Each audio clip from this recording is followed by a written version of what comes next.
Welcome to my channel. আমার চ্যানেলে তোমাদের স্বাগত জানাই। তো আজকে তোমাদের জীবন বিজ্ঞান পরীক্ষা হয়ে গেল।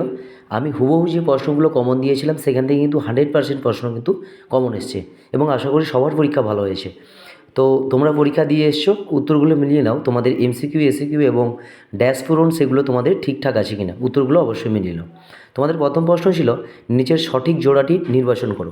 এইটা উত্তরটা হবে তোমাদের ক, লেন্স নিজ তলের বক্রতা পরিবর্তন ঘটিয়ে উপযোজন সম্পন্ন করে। এবং পরবর্তী প্রশ্ন তোমাদের হরমোন ও স্নায়ুতন্ত্রের মধ্যে যে পার্থক্যগুলো দিয়েছে তার মধ্যে যেটা ঠিক জোড়াটি সেটি হবে গ, 2 ও 3। পরবর্তী চলে যায় তোমাদের বাইসেপস, পারফিমস ও ল্যাটিসিমাস ডারসাই পেশির প্রকৃতি যথাক্রমে হলো।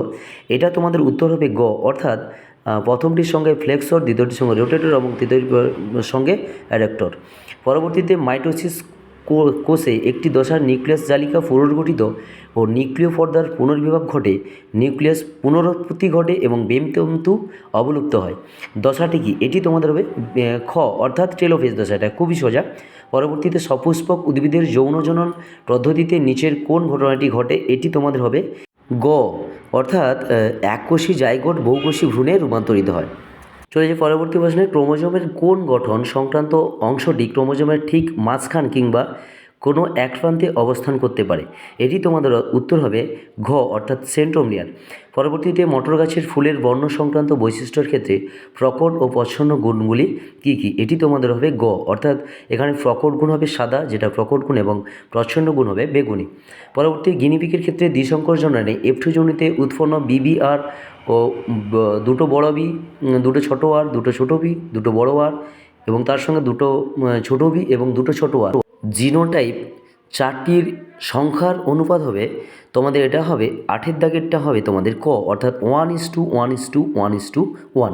চলে যাই পরবর্তী প্রশ্নে। একজন আপাত স্বাভাবিক কিন্তু হিমোফিলিয়া রোগীর বাহক মহিলা যদি কোনো স্বাভাবিক পুরুষের বিবাহ করেন, তাদের যে দুটি পুত্র সন্তান ও দুটি কন্যা সন্তান জন্মায়, তবে ওই সন্তানের মধ্যে হিমোফিলিয়া ঘটার সম্ভাবনা কত পার্সেন্ট? এটি হবে তোমাদের ঘয়ের দাগ। 50% পুত্র হিমোফিলিক এবং 50% আপাত স্বাভাবিক বাহক কন্যা। পরবর্তীতে নিচের কোনটি অ্যাকোয়াসের বৈশিষ্ট্য? অ্যাকোয়াস মানে বুঝতে পারছো তোমরা, ওই যে আধুনিক সমাজে যে ঘোড়া, অর্থাৎ আধুনিক ঘোড়ার নাম হচ্ছে ইকুয়াস।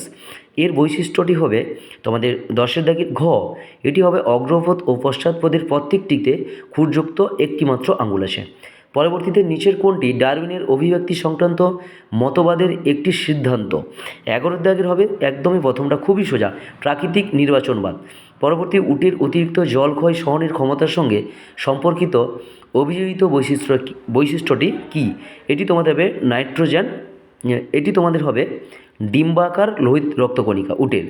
পরবর্তীতে নাইট্রোজেন চক্রের কোন ধাপের সঙ্গে অণুজীব নাইট্রোসোমোনাস ও নাইট্রোব্যাক্টর সংশ্লিষ্ট? এটি তোমাদের হবে কয়ের দাগ, অর্থাৎ নাইট্রিফিকেশন। পরবর্তীতে মিজোরাম ও নিকোবর দ্বীপপুঞ্জের কোন কোন জীববৈচিত্র্যের হটস্পটের অন্তর্ভুক্ত? এটি তোমাদের হবে ঘ, অর্থাৎ সুন্দরল্যান্ড ও পূর্ব হিমালয়। এবং গরুমারা, নীলগিরি ও কুলকি কোন কোন ধরনের ইনসিটু সংরক্ষণ? এটি তোমাদের হবে খ, বায়োস্ফিয়ার রিজার্ভ, অভয়ারণ্য, জাতীয় উদ্যান। অর্থাৎ গরুমারা হলো বায়োস্ফিয়ার রিজার্ভ, নীলগিরি হলো অভয়ারণ্য এবং কুলিক এটি হবে জাতীয় উদ্যান। এবার চলে এসেছে ড্যাশ পূরণ। তোমাদের প্রথমে রয়েছে স্নায়ুকোষের অক্সানের মেডুলারি সিথ ও নিউরোলেমার মাঝে নিউক্লিয়াসযুক্ত ডিম্বাকার ড্যাশ কোষ দেখা যায়। এটি হবে সোয়ান কোষ। পরবর্তীতে ড্যাশ কোষ বিভাজনে বেমতন্তু ও ক্রোমোজোম গঠিত হয় না। এটি তোমাদের হবে অ্যামাইটোসিস। কোষ বিভাজনে বেমতন্তু ও ক্রোমোজোম গঠিত হয় না। পরবর্তী জেনেটিক কাউন্সিলিং থ্যালাসেমিয়া রোগের ড্যাশ জিনের উপস্থিতি নিশ্চিত করতে সাহায্য করে। এটি তোমাদের হবে বাহক। পরবর্তীতে পৃথিবীর জীববৈচিত্র্যের কারণ হলো প্রকরণ। হাঁপানির সময় শ্বাসনালীর ক্লোম শাখা ও উপক্লোম শাখার প্রাচীর থেকে অধিক পরিমাণে ড্যাশ ক্ষরণ ঘটে। এটি হবে মিউকাস। পরবর্তী মানুষের কাপড় কাচার ক্ষেত্রে ব্যবহৃত ড্যাশ সমৃদ্ধ ডিটারজেন্ট জলাশয়ের জলে মিশলে ইউট্রোফিকেশন ঘটে। এটি হবে ফসফেট সমৃদ্ধ ডিটারজেন্ট।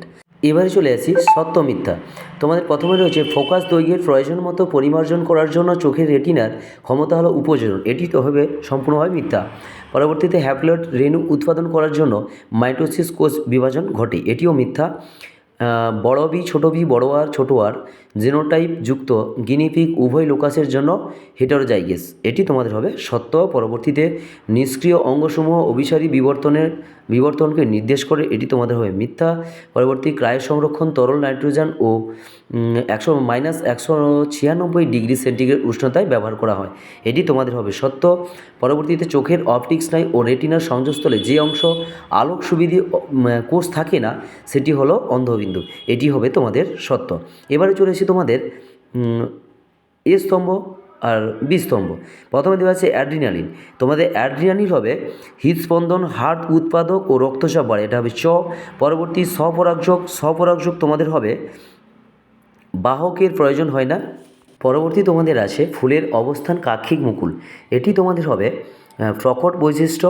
এবং তারপরেই আছে গরম তরল স্যুপ, এটি তোমাদের হবে বিজ্ঞানী হ্যালডেনের মতে বিভিন্ন জৈব যৌগ সমন্বিত উত্তপ্ত সমুদ্রের জল। তারপরে এসপিএম বা সাসপেক্টেড পার্টিকুলার ম্যাটার, এটি তোমাদের হবে বায়ুদূষক। এবং শেষ অস্থির ভঙ্গুরতা ও অস্থিসন্ধিতে ব্যথা, এটি হবে উঁয়োর দাগ অর্থাৎ মানব বিকাশের বার্ধক্য দশা। তো এই গেল তোমাদের এমসিকিউ এসিকিউ ড্যাশ পূরণে যেসব প্রশ্নগুলো তোমরা করে এসছো, সেগুলো কতগুলো ভুল হয়েছে কতগুলো ঠিক হয়েছে অবশ্যই তোমরা দেখে নিও। এবং তার সঙ্গে সঙ্গে বলে রাখি, আমি যে 5 নম্বরের প্রশ্নগুলো দিয়েছিলাম হুবহু প্রশ্ন কমন এসছে।